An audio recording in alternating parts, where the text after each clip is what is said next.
Now, I am kind of a hippie, in case you couldn't tell. I don't really do pesticides. I like to plant plants in little community things, like in my wheelbarrow here. Obviously, I had a little caterpillar friend who was eating my mint like a week or so ago. I made a video about that.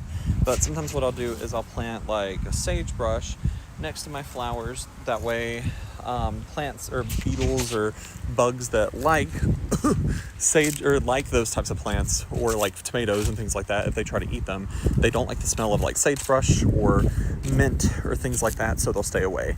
But there are exceptions that I have to make. You guys know the mama hen, and her actual name, because I've never actually introduced her here, is Warden. Let's see if I can get her to puff up, see how protective she is.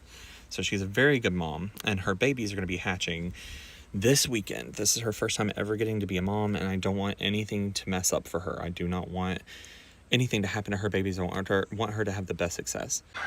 Oh, there goes Felon. Felon saying hey. Yeah, it's nature. It's part of nature. It's part of the circle of life. But sometimes, whenever there are birds that are hatching eggs, ants will smell the babies hatching. And ants are very vigorous hunters, and they know how to provide for their hive. They'll bite the mom to get her off of the eggs, and sometimes they won't even do that. Sometimes they'll just crawl right up underneath her, and they will crawl into the eggs and go ahead and start harvesting a baby chick before it has the chance to hatch. So since Warden, mama, is going to be hatching her babies this weekend, I do not want that to happen, and this is something that I always do. Again, I am not for pesticides. They are harmful, but whenever it comes time for the baby chicks to hatch, I go out. I don't spray this on the ground. I don't spray this on the plants, on the trees, or anything like that.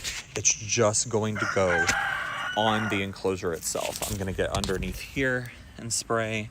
I'm going to go around and spray. I'm going to go on the top and spray.